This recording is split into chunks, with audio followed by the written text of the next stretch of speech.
Bersama saya Adam Fadlur Rahman dari Politeknik Keuangan Negara STAN, Prodi Diplomatika Pajak Alih Program tahun 2023.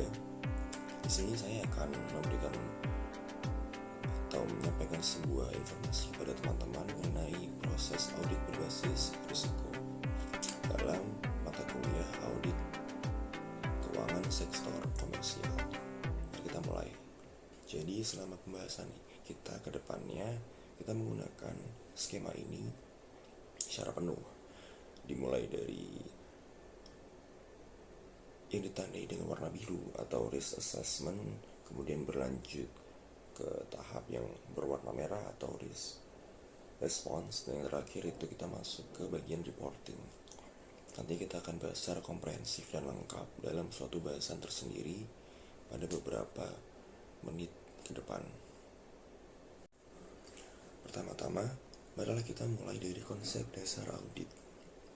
Apa itu audit? Menurut Elder et al., audit adalah sebuah proses sistematis yang mencakup pengumpulan dan pengevaluasian bukti-bukti audit, yaitu semua informasi yang digunakan oleh auditor untuk menarik kesimpulannya. Kemudian ada sebuah pernyataan, yaitu informasi terukur yang disusun berdasarkan kriteria tertentu dan laporan mengenai kesesuaian informasi dengan kriteria. Inilah yang akan dilakukan oleh seorang auditor independen. Nah, pihak yang independen dan kompeten itu diperlukan dalam sebuah proses audit. Apa independen? Independen adalah sebuah sikap bebas menggunakan kompetensinya dalam menarik kesimpulan. Sedangkan kompeten merupakan pengetahuan dan keahlian yang dipersyaratkan pada suatu tingkatan tertentu. Nah, dua kompetensi ini wajib dimiliki oleh seorang auditor independen. Jika melihat ISA 200 atau International Standards on Auditing, audit adalah suatu proses sistematis untuk memperoleh dan mengevaluasi bukti secara objektif mengenai pernyataan tentang tindakan dan kejadian ekonomi untuk memastikan tingkat korespondensi antara pernyataan tersebut dengan kriteria yang telah ditetapkan. Atau secara garis besar, audit adalah sebuah proses mempersamakan atau memperbandingkan antara suatu kondisi yang ada dengan suatu kriteria tertentu yang telah ditetapkan atau kriteria yang seharusnya. Kemudian, hasil dari audit dikomunikasikan hasilnya kepada para pengguna laporan keuangan yang berkepentingan. Kemudian kita lanjut ke jenis dan tujuan audit. Nah, audit atas laporan keuangan dilakukan untuk menentukan apakah laporan keuangan telah disusun dan disajikan sesuai dengan kriteria yang telah ditetapkan dalam kerangka pelaporan keuangan.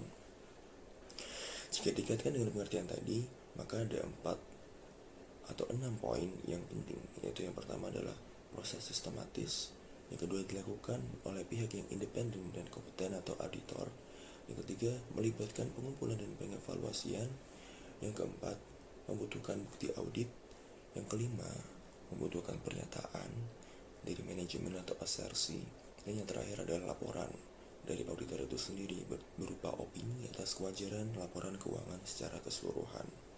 Nah, perlunya audit atas laporan keuangan ini dilatar belakangi oleh risiko informasi, yaitu mencerminkan kemungkinan bahwa suatu informasi yang menjadi dasar pengambilan keputusan risiko bisnis tidak akurat. Nah, penyebab dari keterjadian risiko informasi ini antara lain bisa saja dari sulitnya memperoleh informasi, bias atau motif dari penyedia layanan, yang ketiga data yang ada sangatlah banyak, dan transaksi pertukaran yang kompleks. Nah, kalau menurut standar audit 200 itu sendiri, tujuan audit adalah untuk memperoleh keyakinan memadai tentang apakah laporan keuangan secara keseluruhan bebas dari kesalahan penyajian material, baik yang disebabkan oleh kecurangan maupun kesalahan. Dan oleh karena itu memungkinkan auditor untuk menyatakan suatu opini tentang apakah laporan keuangan itu disusun dalam semua hal yang material sesuai dengan suatu kerangka pelaporan yang berlaku. Nah, nantinya auditor melaporkan atas laporan keuangan ini dan mengkomunikasikannya sebagaimana ditentukan dalam standar audit berdasarkan temuan-temuannya. Nah, jenis audit sendiri secara umum ada dua. Ada audit operasional, yaitu untuk mengevaluasi efisiensi dan efektivitas prosedur-prosedur operasi dan metode-metode bagian dari suatu operasi perusahaan. Contohnya, audit atas sistem produksi suatu barang. Yang kedua ada audit ketaatan, yaitu untuk menentukan apakah pihak yang diaudit telah mengikuti prosedur, aturan, atau perundingan khusus yang diatur oleh otoritas yang tinggi atau lebih tinggi. Misalnya, audit atas kepatuhan terhadap persyaratan pinjaman, misalnya untuk bank atau perusahaan pinjaman di Indonesia. Nah, kemudian kita berlanjut ke jenis auditor. Jenis auditor dilihat dari sektornya dibagi menjadi dua, yaitu sektor komersil dan pemerintahan. Sedangkan jika dilihat dari perspektifnya, ada auditor eksternal dan internal. Nah, untuk auditor komersial itu sendiri, jika dilihat dari perspektif eksternal, maka ada akuntan publik yang tergabung dalam kantor akuntan publik atau AP.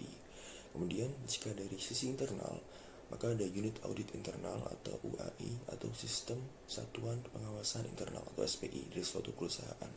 Sedangkan dari sektor pemerintahan, untuk sisi eksternal itu sendiri ada Badan Pemeriksa Keuangan Republik Indonesia atau BPK-RI.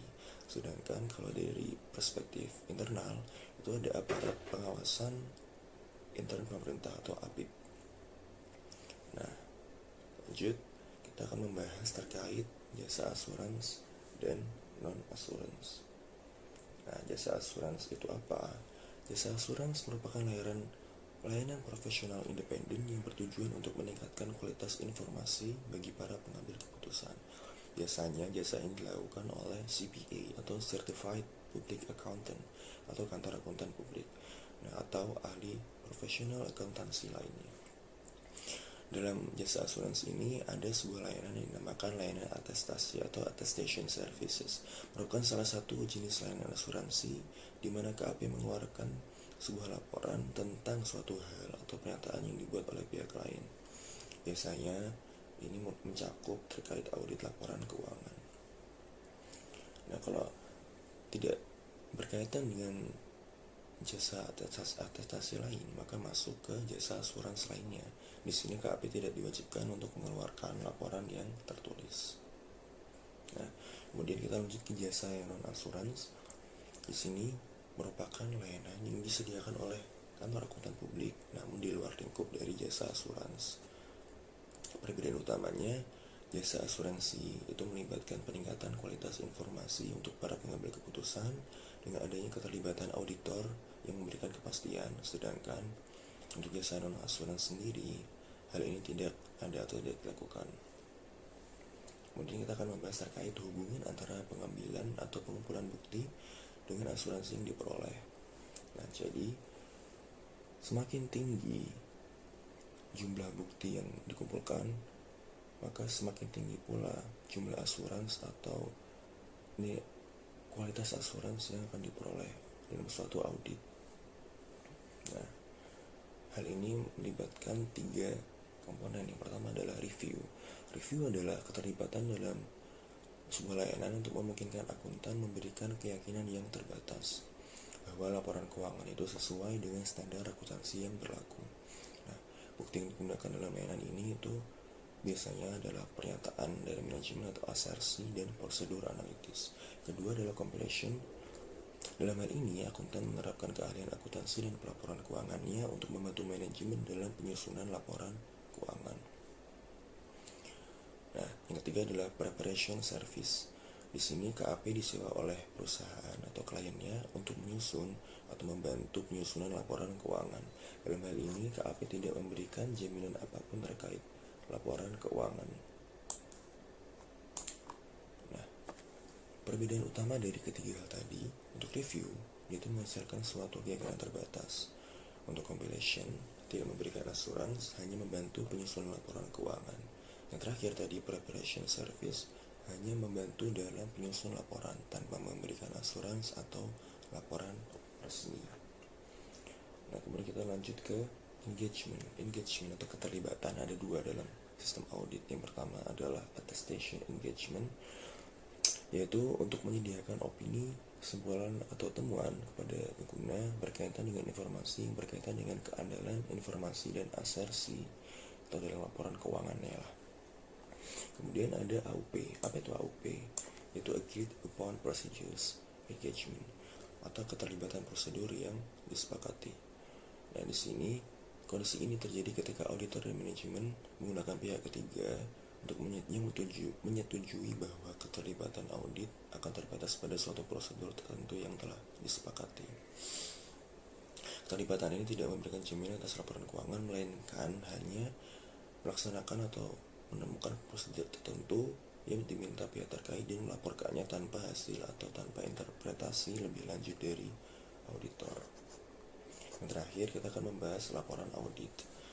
Nah, penyusunan laporan audit itu merupakan hasil simpulan auditor atas keyakinan yang diperoleh dalam melakukan audit atas laporan keuangan. Nah, hal-hal yang harus diperhitungkan dalam merumuskan suatu opini ada 3 setidaknya. Yang pertama, apakah bukti audit yang cukup dan tepat telah diperoleh. Yang kedua, apakah ada kesalahan yang tidak terkoreksi secara material, baik secara individu maupun kolektif.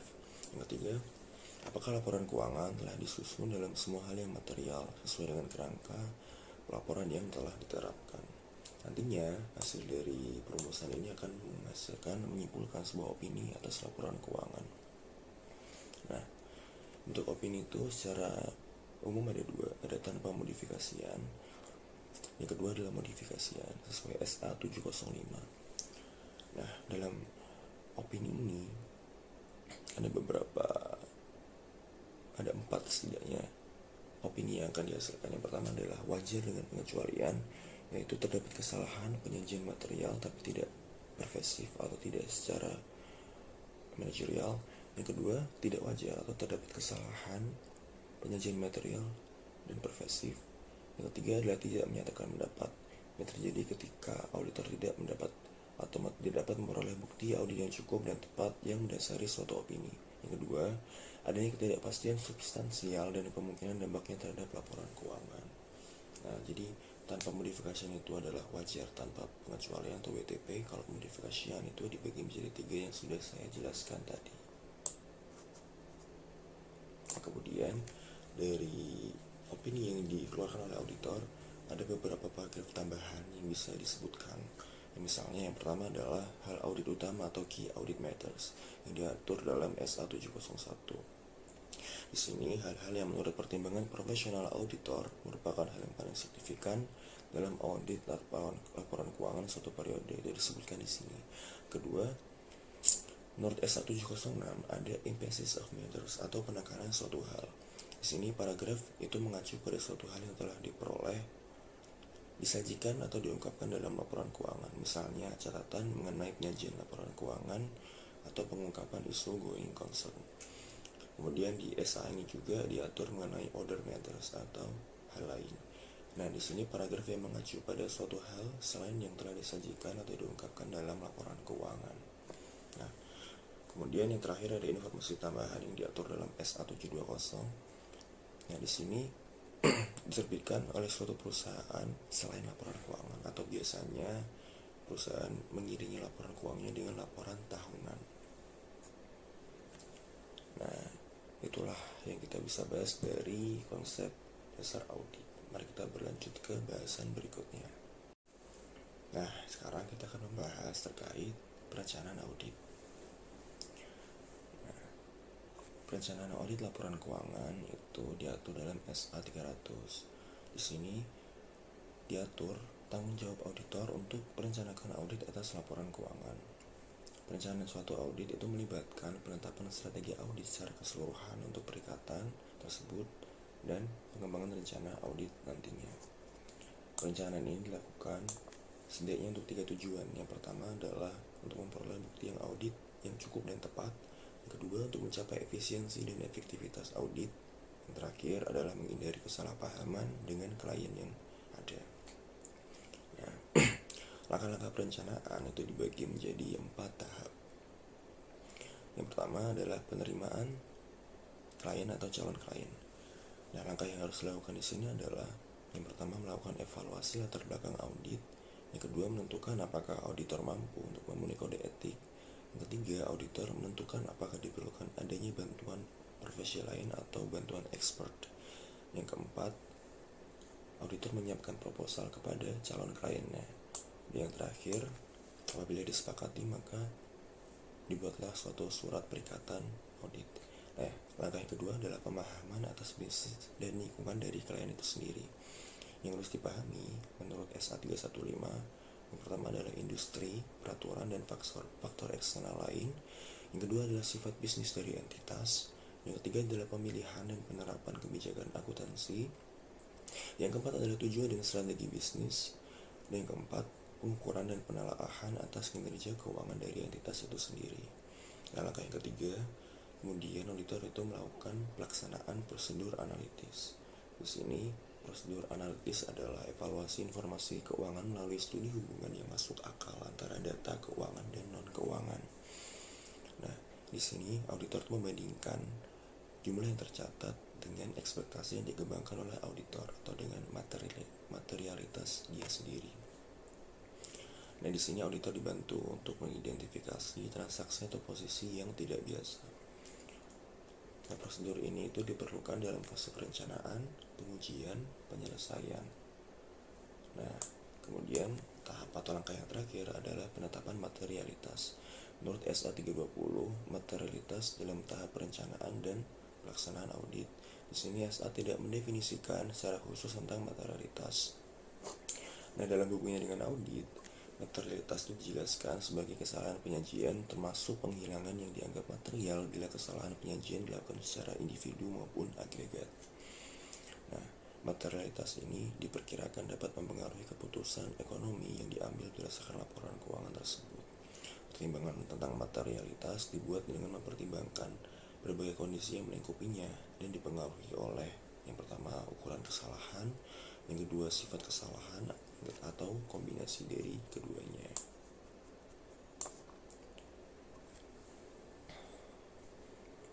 Nah, untuk menghindarkan basis sebagai auditor, materialitas ini itu nanti menentukan sifat, saat, dan luas prosedur penilaian risiko, kemudian mengidentifikasi dan menilai risiko kesalahan penyajian material, dan nantinya akan menentukan sifat, saat, dan luas dari prosedur audit lanjutan.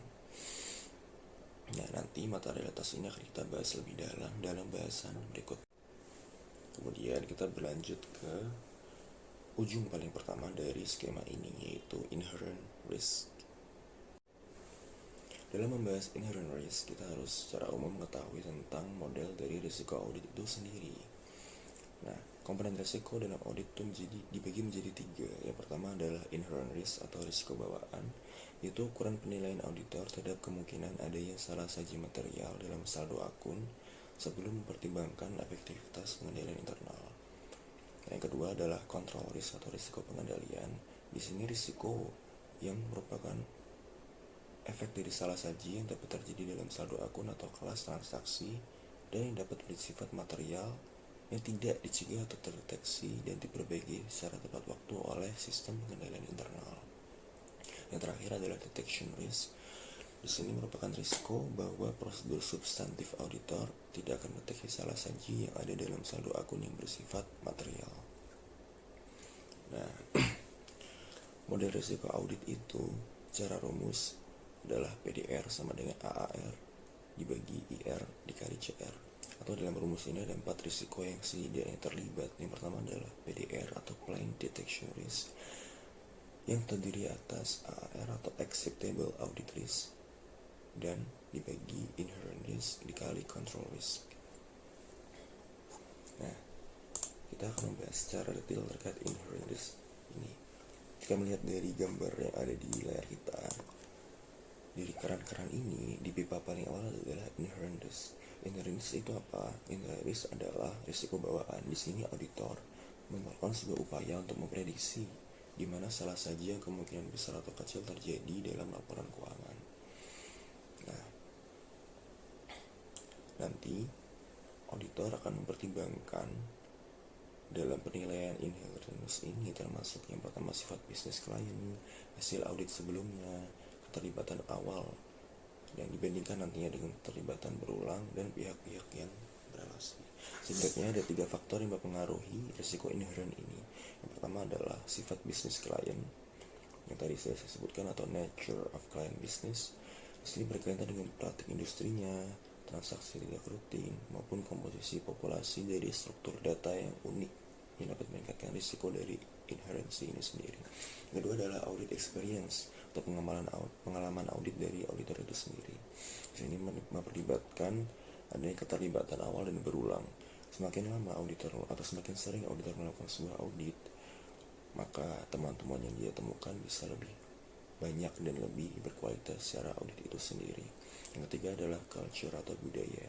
Di sini berkaitan dengan pihak-pihak yang berelasi termasuk transaksi yang cenderung lebih beresiko dengan para pihak berelasi itu sendiri.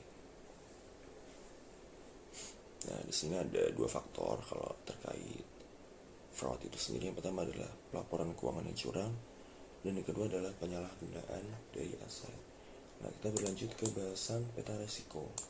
Dari gambar yang terpampang di layar ini, setidaknya ada dua hal yang harus diperhatikan dalam menentukan sebuah resiko. Yang pertama adalah potensi dari konsekuensi yang terjadi, dan yang kedua adalah kemungkinan suatu kejadian itu bisa terjadi. Kita bisa lihat dalam matriks ini, di sisi kanan pojok atas itu memiliki resiko paling tinggi, sedangkan yang berada di sisi pojok kiri bawah itu yang memiliki resiko paling rendah. Dalam hal ini korelasinya adalah positif. Semakin mungkin suatu transaksi itu terjadi, maka semakin berpotensi juga konsekuensi dari risiko itu terjadi. Demikian. Nah, kita kembali lagi ke gambar dari komponen risiko audit yang berupa keran ini ya. Kita bisa lihat bahwa dari inherent risk yang tadinya dinilai atau sebelum auditor mempertimbangkan SPI nantinya akan berlanjut ke SPI. Jadi auditor akan mempertimbangkan SPI. Nah, apabila setelah dilihat dari SPI ini masih ada hal-hal yang tidak tercakup dalam kacamata auditing, maka error-error inilah yang nantinya akan menjadi detection risk. Nah, atau risiko deteksi. Kemudian di sini auditor akan melakukan program-program auditnya sehingga nantinya akan menemukan beberapa temuan atau kesalahan dari laporan keuangan klien. Nah, namun apabila di sini pun masih ada error-error yang tidak terdeteksi oleh auditor, maka nantinya hal ini akan menjadi risiko audit. Gitu. Jadi dari kanan ini secara berjenjang, inherent risk akan menjadi control risk. Jika SPI tidak memadai akan menjadi detection risk. Jika program audit dari auditor tidak memadai pula, maka menjadi risiko audit yang akan menentukan opini nanti di akhir. Demikian, kita akan lanjut ke bahasan berikutnya. Nah, berkaitan dengan saringan tadi, di gambar saringan tadi kita akan membahas pertama terkait pengendalian internal suatu perusahaan sebagai layer pertama dari pengendalian risiko. Jadi sebelumnya kita harus tahu apa itu pengendalian internal. Pengendalian internal itu merupakan tanggapan manajemen yang diniatkan untuk memitigasi risiko atau faktor risiko yang teridentifikasi atau untuk mencapai sebuah tujuan pengendalian. Nah, ada setidaknya 4 kategori dari tujuan pengendalian internal itu sendiri. Yang pertama adalah strategis, itu untuk tujuan yang tinggi. Yang kedua adalah pelaporan keuangan. Yang ketiga adalah kontrol atau pengendalian operasi. Dan yang keempat adalah kepatuhan pada hukum dan regulasi. Nah, komponen dari pengendalian internal itu sendiri setidaknya dibagi menjadi 6 jika dikaitkan dengan pelaporan keuangan. Namun intinya ada 5. Yang pertama adalah control environment, yang kedua adalah risk assessment, yang ketiga adalah information system dan communication, yang keempat adalah control activities, dan yang terakhir adalah monitoring. Nah, secara garis besar SPI ini nanti dilakukan sebagai solusi dalam menjaga level risiko agar tetap dalam batas aman. Nah, jika berdasarkan pada KOSO-Q, ada 5 tadi yang sudah saya sebutkan. Masing-masing control environment itu berkaitan dengan konsep manajemen, baik one atau two tier. Yang kedua adalah risk assessment, yaitu menggunakan peta risiko yang sudah saya jelaskan tadi. Yang ketiga adalah control activities, yaitu langkah-langkah yang dilakukan oleh perusahaan untuk memitigasi risikonya. Yang keempat adalah information and communication, yaitu mengomunikasikan kepada stakeholder terkait pengendalian yang dilakukan dan berkaitan dengan informasi-informasi yang nantinya akan menjadi dasar dalam membuat suatu kontrol pengendalian. Yang terakhir adalah monitoring activities, yaitu memantau hasil dari 4 kegiatan sebelumnya yang sudah terjadi tadinya. Nah, kemudian berkaitan dengan control environment, biasanya itu sebuah perusahaan menggunakan model 3 lini atau 3 lines model, yaitu konsep yang digunakan dalam manajemen risiko dan pengendalian internal untuk membagi tanggung jawab dalam 3 garis pertahanan organisasi. Nah, 3 garis pertahanan ini maksudnya, yang pertama adalah lini bisnis atau unit bisnis dan operasional dalam organisasi yang bertanggung jawab secara langsung untuk mengidentifikasi, mengukur, mengelola, dan memitigasi risiko yang muncul. Kemudian lini pertahanan kedua itu adalah fungsi manajemen risiko yang berdiri di luar unit bisnis atau di luar lini pertahanan pertama yang tadi, untuk memberikan dokumen, pedoman, dan pengendalian terhadap risiko. Nah, untuk pertahanan yang ketiga itu adalah audit internal atau audit eksternal yang memberikan asuransi, objektif, dan rekomendasi untuk perbaikan terhadap sistem pengendalian internal, atau di sini kita dari perspektif auditor. Nah, model 3 lini ini membantu untuk menciptakan SPI yang kokoh dan berdaya tahan, sehingga memastikan bahwa risiko sedang teridentifikasi, diukur, dan dikelola secara efektif. Nah, kemudian kita akan membahas terkait tindakan auditor terhadap SPI. Setidaknya ada 3 secara garis besar. Yang pertama adalah memahami rancangan, yang kedua menilai rancangan, yang ketiga adalah menguji operasional dari sistem pengendalian internal itu sendiri. Nah, prosedur untuk memperoleh pemahaman rancangan pengendalian internal, yang pertama itu adalah pemutakhiran pengetahuan, permintaan keterangan, yang ketiga pengisian kuesioner atau pengendalian internal, yang keempat pengujian dokumen dan catatan, yang keempat observasi kegiatan, dan terakhir walkthrough sistem akuntansi. Nantinya hal-hal ini akan didokumentasikan dalam bentuk narasi, flowchart, atau kuesioner.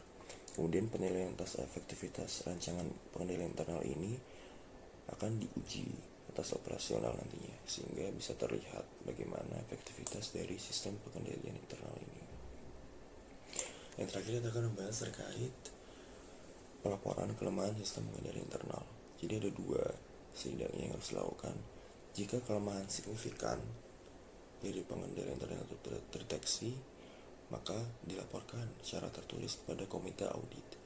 Nah, kemudian jika kelemahan yang ditemukan tidak signifikan atau kurang signifikan, maka dibuatlah surat kepada manajemen atau management letters yang berisi saran untuk perbaikan operasional. Nah, sekarang kita berlanjut ke pembahasan terkait materialitas, akun signifikan, komunikasi, dan bantuan ahli. Nah, berkaitan dengan materialitas, ada 3 pembagian dari materialitas ini. Untuk level materialitas, yang pertama adalah OM atau overall materiality. OM ini berkaitan dengan laporan keuangan secara keseluruhan, dan nantinya akan ditentukan batas persentase dari suatu akun sehingga bisa dilihat batas signifikansinya seberapa. Nah, ini bergantung pada bisnis yang dijalankan oleh entitas. Biasanya untuk menentukan OM ini bisa 1-3% dari total aset atau 3-5% dari profit. Kedua adalah performance materiality atau PM. Biasanya besarannya PM ini lebih rendah dari OM, dan di sini memastikan kesalahan-kesalahan kecil tidak bersama-sama menjadi besar. Nah, dalam PM ini dilihat kapasitas risiko dari akun dalam menentukan materialitas. Nantinya hasil telaahan baik di bawah atau di atas level PM ini akan menentukan opini. Jika berada di atas PM, maka bisa menjadi wajar dengan pengecualian. Namun jika berada di bawah PM atau di bawah batas aman, maka menjadi wajar tanpa pengecualian. Yang terakhir adalah SM atau Specific Maturity. Di beberapa KAP bisa disebut Account Maturity atau mungkin Aggregate Maturity. Jadi dalam materialitas terakhir ini dikhususkan untuk kelas atau transaksi tertentu, akun tertentu, atau pengungkapan tertentu di mana kesalahan laporan keuangan mungkin terjadi. Nah, dalam menentukan batas-batas ini, auditor itu menentukan tolerable error atau TE atau materialitas yang tadi sudah saya jelaskan di atas. Nah, semakin tinggi risiko, maka PM-nya bisa semakin kecil. Kemudian berkaitan dengan komunikasi, maka bisa kita bahas terkait dengan TCWG atau Those Charged with Governance. Jadi di sini intinya auditor bisa berkomunikasi dengan siapa saja pihak-pihak yang memiliki wewenang di dalam suatu perusahaan atau klien yang sedang diaudit, sehingga informasi yang didapatkan itu berkualitas dan menjadikan bukti audit yang diperoleh menjadi maksimal. Kemudian komunikasi lain selain dengan governance atau berkaitan dengan manajerial perusahaan adalah bisa dengan experts atau dengan ahli untuk menemukan bukti. Dalam menentukan apakah perlu bantuan ahli atau tidak, maka perlu dilakukan beberapa analisa. Yang pertama, apakah expert ini diperlukan untuk menemukan bukti? Nah, yang kedua, apa prosedur yang diperlukan dalam hal bantuan ahli ini? Yang ketiga, apakah expert yang dipilih itu kompeten, capable, dan dia objektif? Dan yang keempat, apakah auditor ini paham mengenai sektor atau lapangan dari bisnis klien? Dan yang keempat, apabila auditor atau kita sebagai auditor sepakat dengan empat hal tadi, maka kita bisa membuat agreement atau keterlibatan dengan expert untuk membantu proses berjalannya audit. Nah, kemudian apabila tidak memungkinkan kita menggunakan bantuan expert ini, maka kita bisa merencanakan alternatif lain dalam menyelesaikan audit yang ada. Kemudian kita berlanjut ke kode etik profesi. Dalam hal ini, profesi auditor itu adalah akuntan publik yang tergabung dalam kantor akuntan publik. Karena audit seharusnya dilakukan secara kompeten dan independen oleh seorang auditor. Nah, syarat dari sebuah akuntan publik itu adalah yang pertama pendidikan, kedua lulus ujian CPA atau Certified Public Accountant, ketiga menjadi anggota asosiasi, dan yang keempat memiliki pengalaman dan mendapat izin dari Menteri Keuangan. Kisah peraturan di Indonesia itu ada Undang-Undang Nomor 5 Tahun 2011 tentang akuntan publik, Peraturan Pemerintah Nomor 20 Tahun 2015 tentang praktik akuntan publik, dan PMK 186 Tahun 2021 tentang pembinaan dan pengawasan akuntan publik. Nah, tadi kita sudah membahas terkait akuntan publik yang memiliki 5 atribut setidaknya. Yang pertama adalah trusty people atau orang yang dapat dipercaya. Yang kedua itu ada fee atau penghargaan yang diterima oleh CPA berupa bayaran atau kompensasi dari klien. Yang ketiga ada leadership, di mana dia memiliki kemampuan kepemimpinan dalam memimpin dan memberikan arahan pada rekan auditnya. Yang keempat ada networking atau memiliki jaringan yang luas, dan yang terakhir adalah multidisiplin, itu memiliki pengetahuan yang luas dari berbagai disiplin ilmu. Kemudian kita akan membahas terkait kantor akuntan publik. Jadi untuk izin itu sendiri berasal dari Kementerian Keuangan, khususnya dari P2PK atau Pusat Pembinaan Profesi Keuangan. Ya, bentuknya bisa perseorangan, proses keutuhan perdata, firma, maupun bentuk usaha lainnya menunjukkan ada independensi dan tanggung jawab yang melekat pada akuntan publik. Nah, di Indonesia sendiri setidaknya ada 2 KAP, yaitu Big Four dan non-Big Four. Untuk KAP Big Four itu ada PwC, EY, KPMG, dan Deloitte. Nah, kemudian kita berlanjut ke organisasi profesi.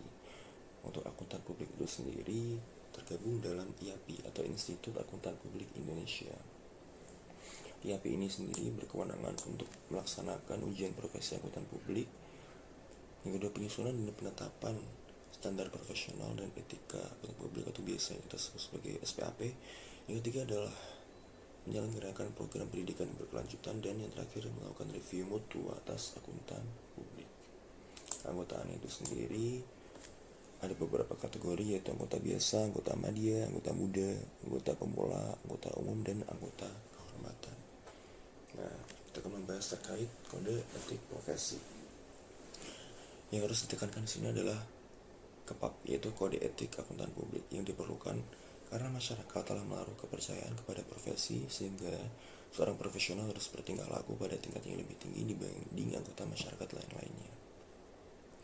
Kode etik profesi memberikan suatu gambaran secara garis besar mengenai prinsip dasar etika profesi dan penerapan kerangka konseptual dalam suatu kondisi atau situasi. Ada 5 setidaknya prinsip dasar etika dari akuntan publik. Yang pertama adalah integritas, yang kedua objektivitas, yang ketiga kompetensi dan kehati-hatian profesional atau professional skepticism, yang keempat adalah kerahasiaan, yang terakhir adalah perilaku profesional. Nah, khusus untuk pertimbangan dalam perikatan asurans, itu ada independensi, yaitu independensi dalam pemikiran dan penampilan dari auditor. Yang kedua adalah professional skepticism.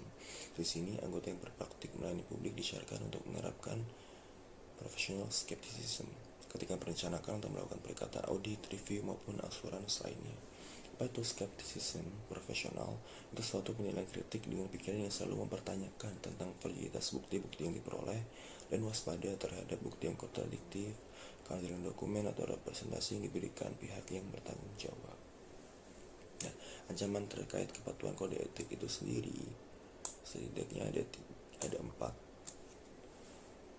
Yang pertama adalah adverse interest, yang kedua advokasi, yang ketiga familiarity, dan yang keempat adalah management participation. Nah, untuk management participation ini contohnya adalah misalnya kehilangan personel, kemudian termasuk transaksi-transaksi yang dilakukan oleh otoritas dari manajemen suatu klien, sehingga mempengaruhi kepatuhan kode etik dari seorang akuntan publik.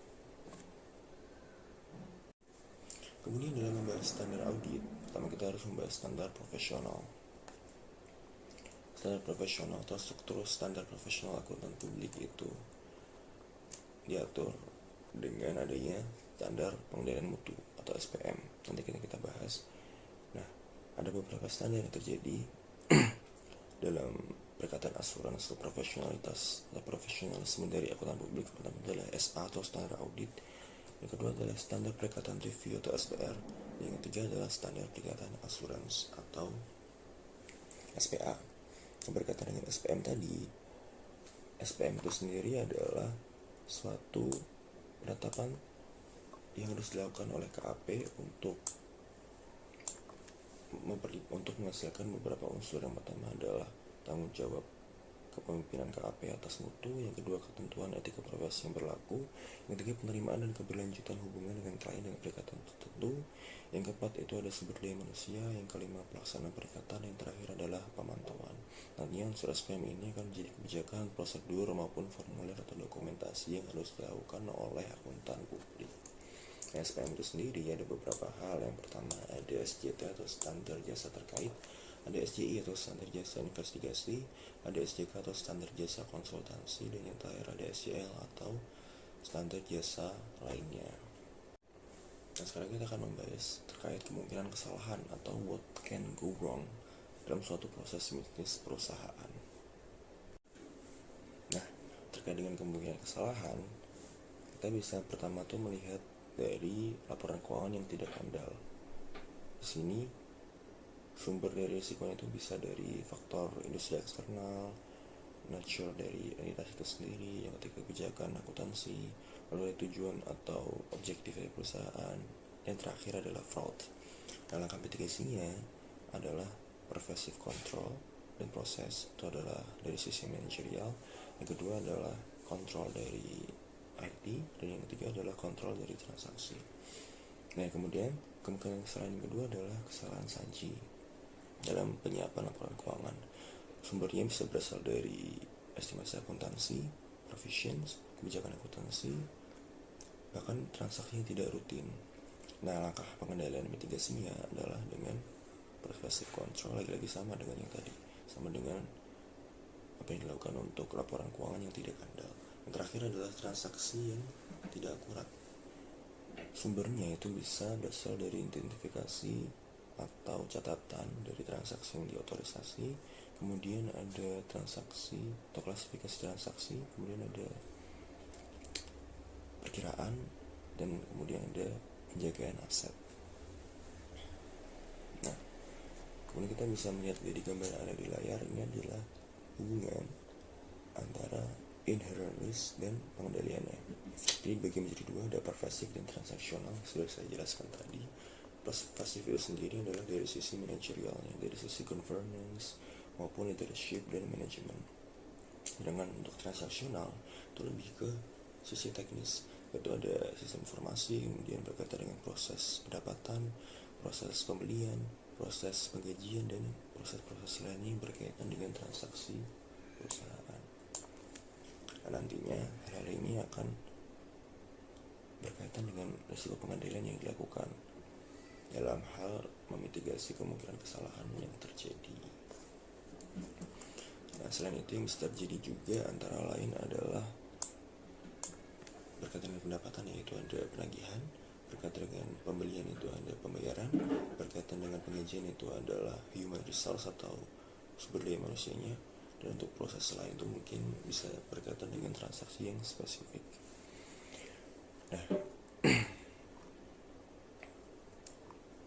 kemudian kita akan membahas selanjutnya berkaitan dengan sumber bukti. Nah, kita lanjutkan.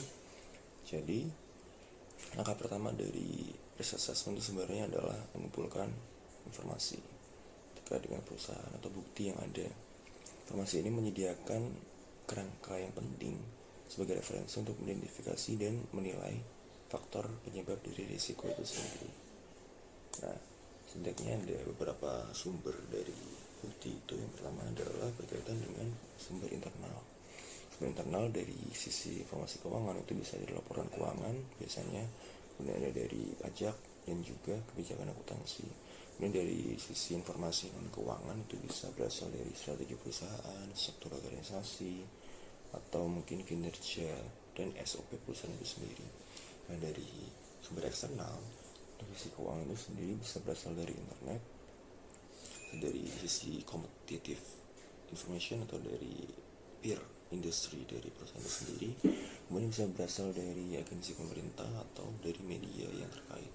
Nah, kalau berkaitan dengan informasi non keuangan, ini biasanya dapat dari informasi berasal dari internet, data asosiasi trading, dan bisa juga berasal dari artikel media atau dari berita-berita isu-isu yang terjadi di lapangan gitu. Kemudian kita akan membahas terkait dengan program audit. Apa itu program audit? Jadi program audit itu adalah daftar prosedur audit untuk menentukan suatu area audit tertentu atau keseluruhan audit. Nah, prosedur audit ini nanti melibatkan atau mengandung instruksi rinci yang menjelaskan bukti audit apa yang harus diperoleh selama audit dengan menggunakan teknik audit yang ada. Ada 5 hal yang dipertimbangkan dalam menentukan prosedur audit. Untuk program audit, yang pertama adalah tahapan dalam proses audit, yang kedua jenis pengujian seperti apa, yang ketiga tujuan auditnya apa saja, yang keempat adalah keputusan bukti, yang kelima adalah jenis-jenis bukti. Nah, kemudian jenis pengujiannya itu sendiri ada 5 secara umum. Yang pertama adalah pengujian pengendalian. Jadi di sini menentukan apakah pengendalian internal yang dilakukan oleh suatu klien itu sudah efektif atau belum. Yang kedua adalah pengujian substantif transaksi. Di sini itu menentukan apakah tujuan-tujuan audit yang ada itu sudah yang terkait dengan transaksi telah dipenuhi untuk setiap kelas transaksi yang ada. Nah, yang ketiga adalah prosedur analisis substantif. Di sini untuk menunjukkan kemungkinan salah saji dalam laporan keuangan dan memberikan bukti yang substantif. Yang keempat adalah pengujian detail saldo atau TODB, Test of Detail Balance, berfokus pada saldo buku besar akhir, akun neraca, dan laporan laba rugi, termasuk pengungkapan yang terkait. Kemudian ada lagi analitik data audit atau ADA. Di sini itu ADA itu mencakup dari pengujian 4 pengujian yang saya sebutkan tadi, dan nantinya dari pengujian-pengujian yang ada itu akan menghasilkan bukti yang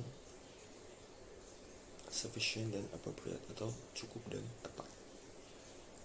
Biasanya dalam prakteknya TOT, test of control, itu disandingkan dengan TOT atau substantive test. Nah, kemudian untuk TODB atau test of detail balance itu biasanya disandingkan dengan substantive analytical procedures. Nah, nantinya proses inilah yang akan menjadi satu dan mencakup pada audit data analytics, sehingga nantinya auditor bisa menganalisis dan menghasilkan kesimpulan dari bukti-bukti yang sudah ditemukan. Nah, untuk peran pengujian itu sendiri dalam siklus penjualan dan penagihan melibatkan 3 akun setidaknya, yaitu akun penjualan, akun piutang, dan akun kas. Itu biasanya kas yang berada di bank. Nantinya akan diaudit oleh auditor dengan metode pengujian-pengujian yang tadi, dan intinya akan menghasilkan bukti yang sufficient dan appropriate. Nah, melanjutkan dari program audit tadi, maka kita harus membahas terkait teknik audit. Nah, apa itu teknik audit? Menurut SA500, teknik audit itu adalah prosedur untuk memperoleh bukti audit yang pada dasarnya merupakan cara-cara yang ditempuh oleh auditor untuk memperoleh pembuktian dalam membandingkan keadaan yang sebenarnya dengan keadaan yang seharusnya, atau kembali ke pengertian dari auditing, yaitu antara kondisi dan kriteria. Prosedur pemerolehan bukti ada 3 versi setidaknya. Yang pertama tuh menurut SA500 ada 7, yaitu inspeksi, observasi, konfirmasi eksternal, recalculate, reperformance, prosedur analitis, dan interview atau permintaan keterangan. Kalau menurut ARENS itu ada examine, scan, read, compute, fruit, trace, compare, count, observe, inquiry, dan vouch. Nah, kalau menurut Hayes ada 8, yaitu inspeksi, observasi, konfirmasi, rekalkulasi, reperformance, prosedur analitis, inquire, dan physical examination. Nah, yang physical examination ini membedakan antara Hayes dengan SA500. Kemudian kita akan membahas lebih detail terkait proses-proses ini dengan beberapa teknik audit saja nih. Pertama adalah menurut SA500 itu ada inspeksi. Inspeksinya itu mencakup pemeriksaan atas dokumen baik internal maupun eksternal dalam bentuk kertas, elektronik maupun media lainnya. Misalnya inspeksi terhadap faktur penjualan. Ya. Yang kedua adalah observasi. Observasi itu adalah melihat langsung suatu prosedur yang dilakukan oleh orang lain tanpa menyentuhnya. Ini apa bedanya observasi dan inspeksi? Kalau inspeksi kita langsung menyentuh dari bukti dokumen, sedangkan observasi kita hanya melihat tanpa menyentuh apa yang kita lihat, sehingga hanya mengobservasi saja. Kemudian untuk konfirmasi eksternal merupakan bukti audit yang diperoleh auditor sebagai respon langsung tertulis dari pihak ketiga atau pihak yang mengonfirmasi dalam bentuk kertas maupun elektronik. Misalnya konfirmasi atas persediaan barang dalam gudang yang disimpan di pihak ketiga. Kemudian kita akan membahas terkait recalculate. Nah, jadi recalculate ini berkaitan dengan reperformance. Bedanya untuk recalculate itu sendiri mengecek secara matematis, perhitungan matematis dari satu dokumen atau catatan, itu menghitung ulang. Sedangkan reperformance itu melaksanakan prosedur atau penilaian yang dilakukan oleh klien secara independen, kali ini oleh auditor. Nah, sehingga bedanya adalah untuk recalculate dia menghitung ulang, sedangkan untuk reperformance dia melaksanakan ulang. Jadi kalau recalculate itu berkaitan dengan angka, kalau reperformance berkaitan dengan prosedur.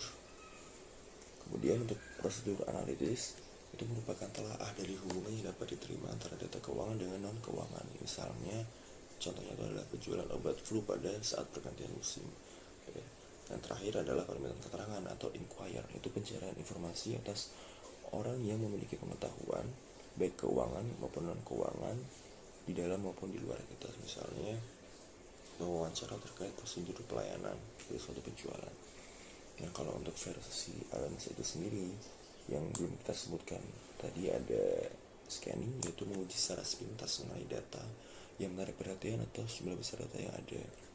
Misalnya di sini untuk melihat transaksi yang tidak wajar.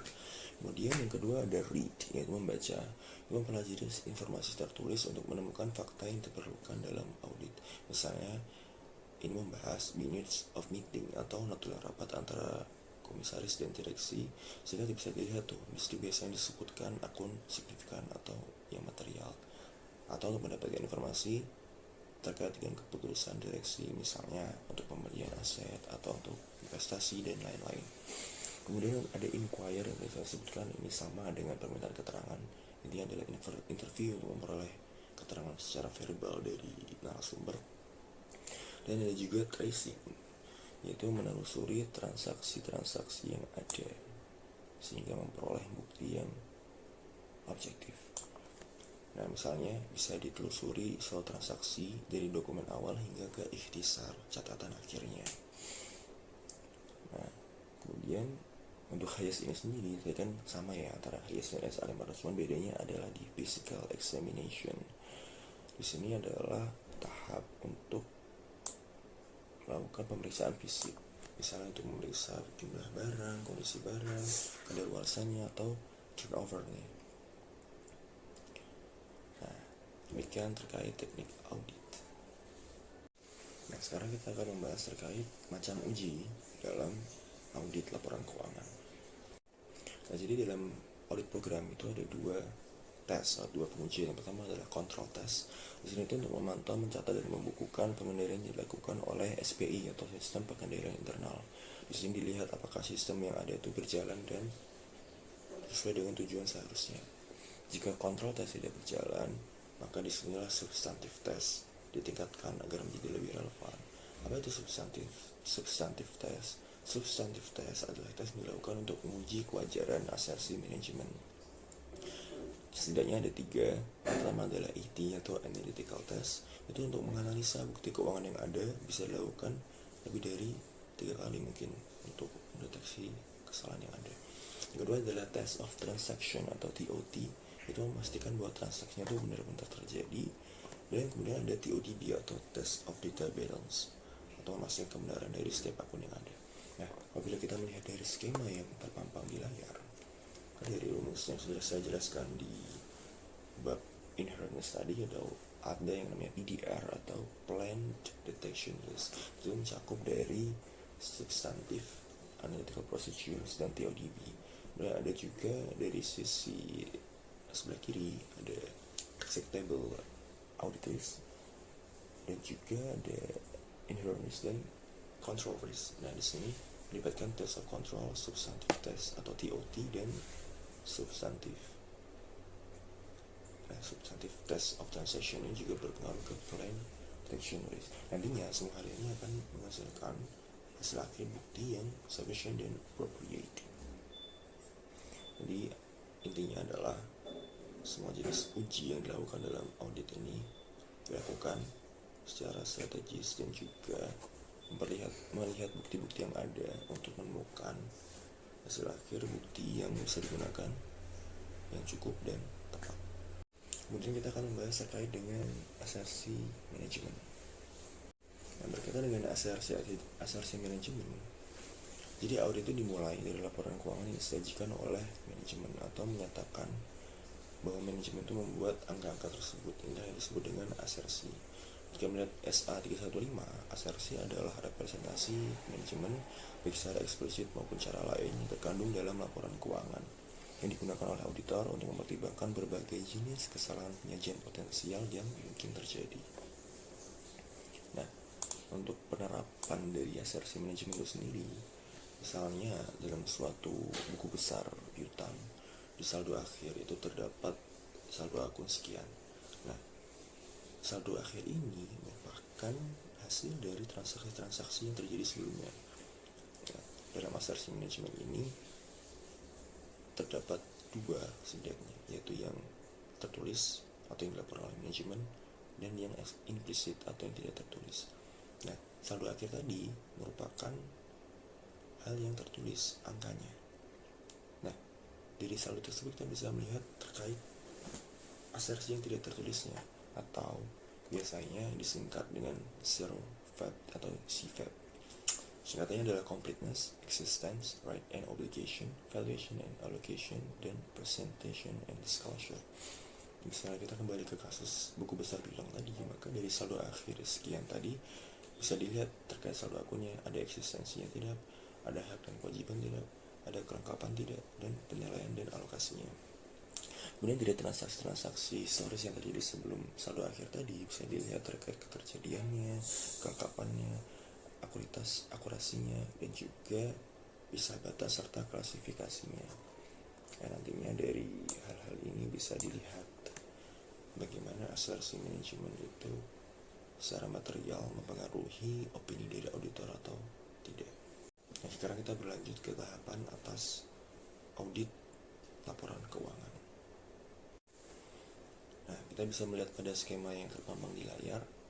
Tahapan audit laporan keuangan itu dibagi menjadi 4 fase menurut Ahrens. Pertama adalah merencanakan dan mendesain pendekatan audit.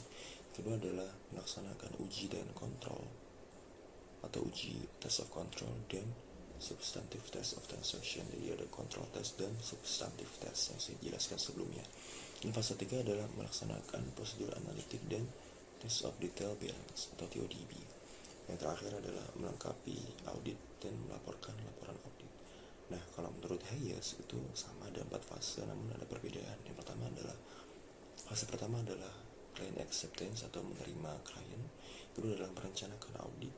Ketiga adalah menguji dan mengumpulkan bukti.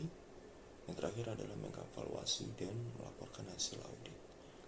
Jadi setidaknya prinsip-prinsip dari kedua versi tahapan ini adalah merencanakan, melaksanakan, dan melakukan dan melaporkan hasil auditnya. Itu intinya. Nah, sebelum masuk ke bagian opini, kita harus mengetahui isu-isu yang khusus dalam audit laporan keuangan yang kita akan bahas dalam beberapa slide ke depan. Nah, jadi isu khusus yang pertama itu adalah estimasi akuntansi. Nah, saat melakukan prosedur penilaian risiko ini, auditor itu memahami entitasnya termasuk penilaian internalnya, dan dia harus memahami beberapa hal berikut, misalnya adalah kerangka laporan keuangan, identifikasi manajemen, dan proses pembuatan estimasi itu sendiri. Nah, kemudian auditor akan meninjau hasil estimasi akuntansi dari laporan keuangan tahun sebelumnya. Peninjauan ini bisa meliputi untuk memperbarui estimasi laporan keuangan tahun ini, dan tujuan dari peninjauan ini adalah untuk memahami risiko salah saja yang mungkin terjadi pada estimasi akuntansi ini. Nah, kemudian auditor perlu untuk menilai misalnya ketidakpastian yang ada dalam estimasi akuntansi untuk mengidentifikasi potensi risiko salah saji. Nah, prinsip itu akuntansi itu adalah ilmu kira-kira atau estimasi. Nah, namun estimasinya adalah estimasi yang bisa dipertanggungjawabkan. Biasanya pencatatan dilakukan dengan nilai nominal, net realizable value atau NRV, dan fair value. Dan melihat estimasi akuntansi ini biasanya merupakan proses yang paling lama dalam mengaudit laporan keuangan. Kemudian kita akan membahas terkait isu going concern. Nah, going concern dalam audit itu diatur dalam ISA 570. Di sini auditor bertanggung jawab untuk mengevaluasi apakah entitas dapat melanjutkan kelangsungan usahanya selama periode yang wajar setelah tanggal laporan keuangan. Hal ini dilakukan melalui penilaian risiko yang mencakup identifikasi dan evaluasi terhadap kondisi dan peristiwa yang mungkin menimbulkan keraguan atas kemampuan entitas untuk bertahan hidup. Nah, penyebab ketidakmampuan menyusun laporan keuangan dengan asumsi going concern itu biasanya ada 4 faktor. Yang pertama adalah masalah keuangan yang signifikan, masalah likuiditas, faktor eksternal, itu bisa dari industri, dan kemudian ada manajemen yang tidak efektif. Nah, opini yang dihasilkan nanti mencerminkan bagaimana entitas itu bertahan dalam beberapa periode ke depan. Kita bisa melihat dari kasus Stritex, bisa saja auditor dalam hal ini itu tidak mampu menjamin bahwa Stritex akan tetap ada dalam beberapa tahun ke depan, sehingga bisa memberikan opini disclaimer. Nah, selain itu, untuk perusahaan yang mungkin tidak bisa going concern, itu ada beberapa tanda-tanda. Misalnya ada rugi berturut-urut, ada teknologi pengganti, maupun ada arus kas yang negatif. Kita berlanjut ke isu yang ketiga, yaitu pihak afiliasi. Dalam ISA 550 diatur terkait ALP atau Arm's Length Transaction. Nah, di sini adalah transaksi di antara pihak-pihak, baik penjual pembeli yang bebas dan tidak saling terkait dan bertindak independen satu sama lain. Oleh karena itu, transaksi ini dijalankan dengan syarat dan kondisi terbaik untuk mereka masing-masing pihak atau in their best interest. Kemudian ada related party. Itu related party itu seseorang atau suatu entitas yang mengendalikan atau sangat berpengaruh secara langsung maupun tidak langsung melalui satu atau lebih perantara terhadap entitas yang melaporkan laporan keuangan.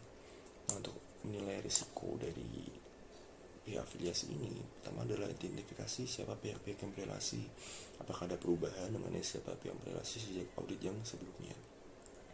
Ini harus memahami sifat dan luasnya transaksi dan hubungan terjadi di antara pihak-pihak yang berrelasi.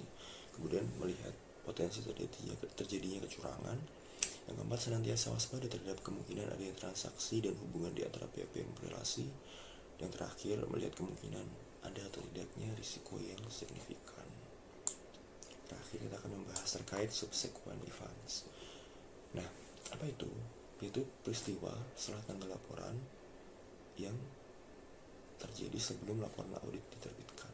Dalam SA atau ISA 560 diatur bahwa memberikan panduan mengenai tanggung jawab auditor dalam mengidentifikasi dan menanggapi subsequent event tersebut. Ada dua setidaknya tanggung jawab auditor terkait hal ini. Pertama adalah peristiwa yang terjadi antara tanggal pelaporan keuangan dan laporan keuangan auditor itu bertanggung jawab, di mana auditor harus mengungkapkan atau menyesuaikan bahwa laporan yang terjadi itu atau laporan keuangannya ada sudah diidentifikasi dan dicerminkan dengan benar. Yang kedua, bahwa fakta yang diketahui setelah tanggal laporan auditor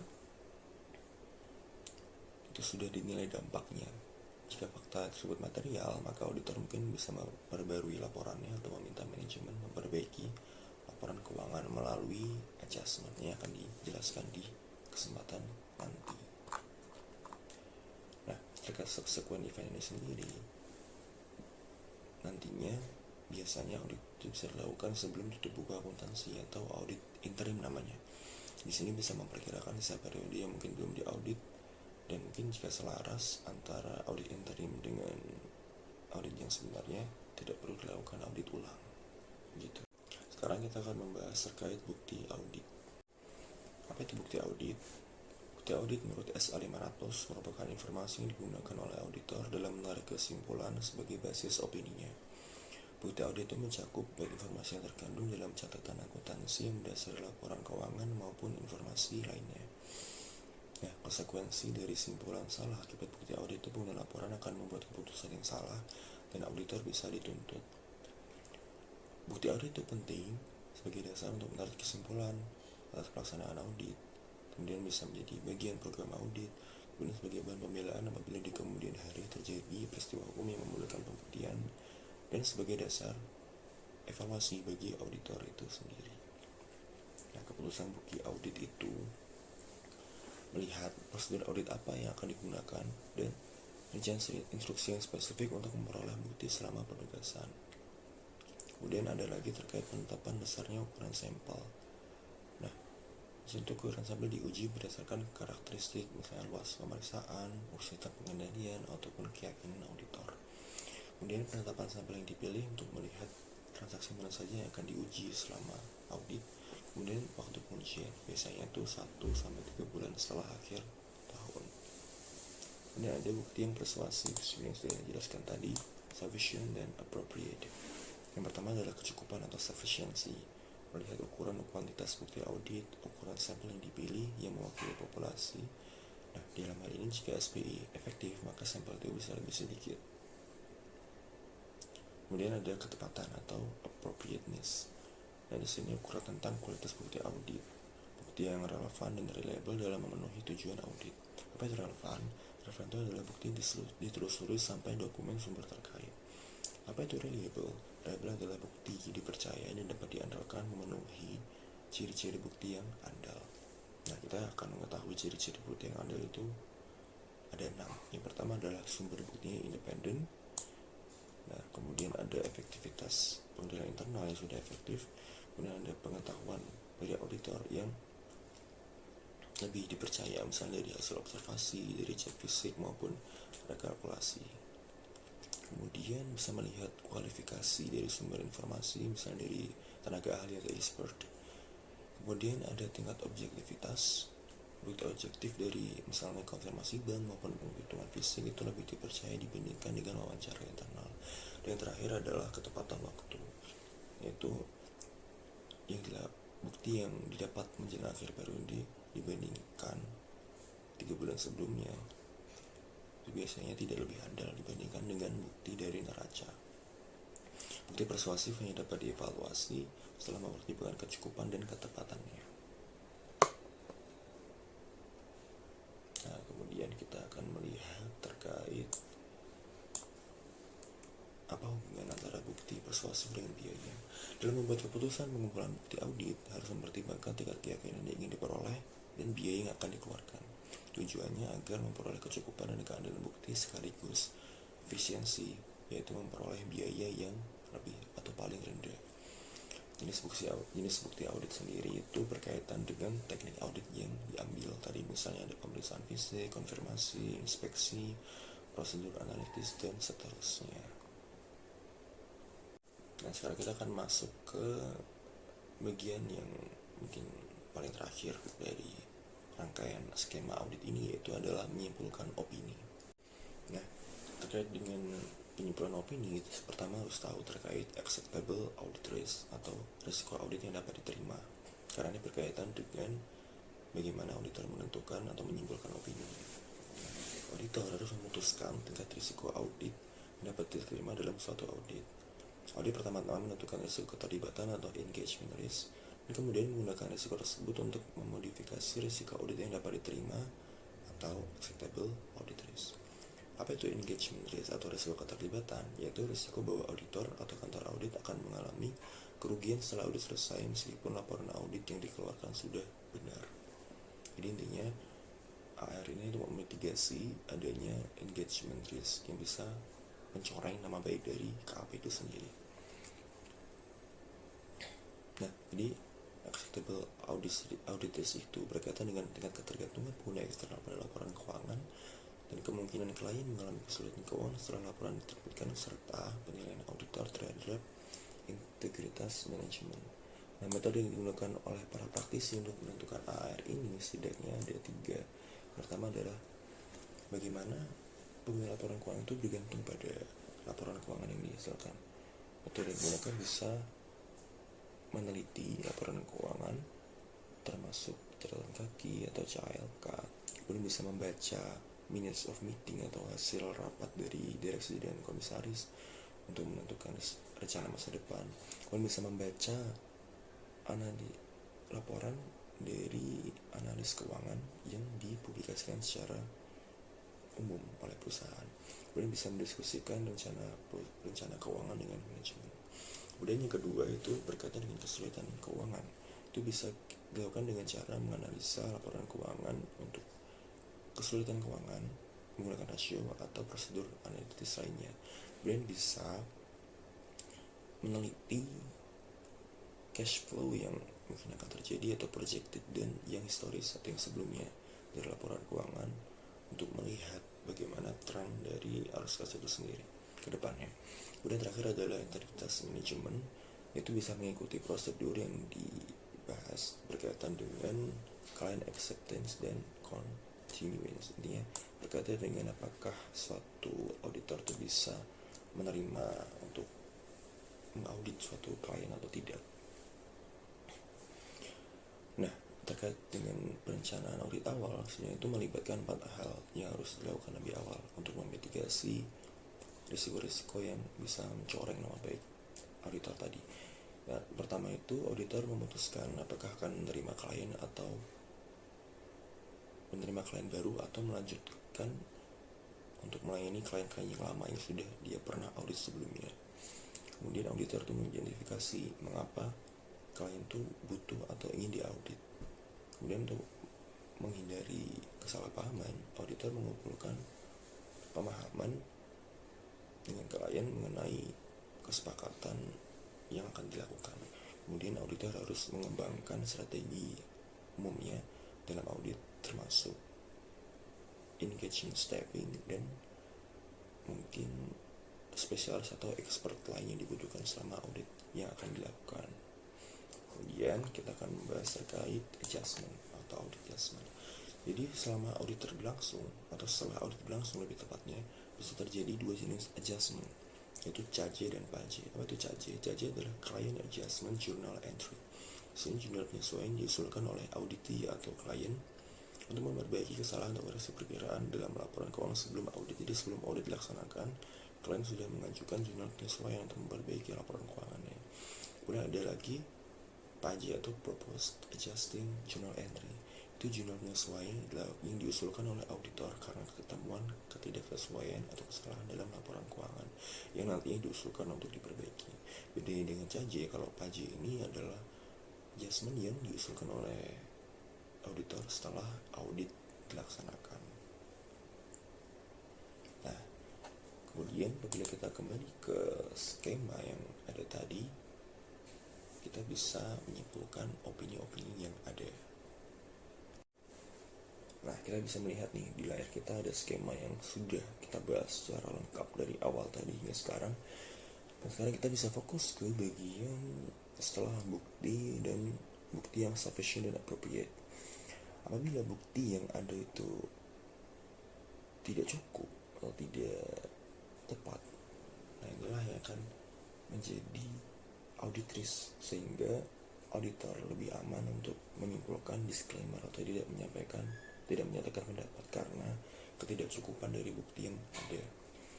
Kemudian apabila mungkin bukti yang ada itu cukup dan tepat, maka perlu dilihat bagaimana kesalahan yang ada, salah saja yang ada dalam suatu laporan keuangan terhadap PM atau performance materiality-nya. Apabila kesalahan yang ada itu ternyata lebih kecil dari PM atau di bawah batas, maka bisa digolongkan sebagai unqualified atau wajar tanpa pengecualian. Nah, kemudian apabila ternyata lebih besar dari PM, kita perlu melihat apakah dilakukan penyesuaian atau tidak. Apabila dilakukan penyesuaian, maka bisa diperbaiki sehingga laporan keuangan yang dihasilkan maka akan menjadi lebih baik atau lebih benar, maka bisa disimpulkan unqualified atau wajar tanpa pengecualian. Namun apabila tidak ada adjustment dilakukan, maka bisa dianalisa bahwa terdapat kesalahan yang mungkin beberapa kesalahan yang tidak material atau material dalam laporan keuangan, sehingga bisa digolongkan ke qualified atau wajar dengan pengecualian. Nah, selain melihat penyesuaian yang ada, bisa juga melihat error atau kesalahan pervasif. Sudah saya jelaskan di awal tadi, yaitu kesalahan yang berkaitan dengan governance atau managerial. Jika pervasive error itu tidak ada, maka kembali lagi bisa dilakukan adjustment yang sudah saya jelaskan sebelum ini. Nah, namun jika pervasive error itu ada dan memang ada, maka ini sangat mempengaruhi hasil dari opini, sehingga bisa disimpulkan bahwa laporan keuangan tersebut tidak wajar atau adverse. Tentunya semua proses dalam penyimpulan opini ini memerlukan unsur analytical atau analitis dalam bukti-bukti yang sudah dikumpulkan oleh auditor, sebagaimana saya jelaskan tadi mengenai control test dan substantive test. Nah, mungkin demikian berkaitan dengan penyimpulan opini yang dilakukan oleh auditor, sehingga kita bisa menyimpulkan bahwa dari skema ini secara runut dari risk assessment untuk penilaian risiko, bagaimana auditor mengetahui suatu risiko perusahaan, kemudian berdasarkan risiko yang dia temukan, maka auditor lanjut ke tahap kedua, yaitu risk response. Dia mengumpulkan atau menyusun strategi audit dan merencanakannya dengan baik, sehingga bisa menentukan teknik audit yang mana yang diambil, bukti audit mana yang ingin dilakukan, sehingga dari bukti-bukti yang dia miliki tadi diolahlah atau dianalisis sehingga menghasilkan laporan audit yang bisa dipertanggungjawabkan. Dan intinya adalah menghasilkan opini baik WTP, WDP, kemudian tidak wajar maupun tidak menyatakan pendapat apabila bukti yang diperoleh itu tidak cukup atau tidak tepat. Demikian dari bagian ini.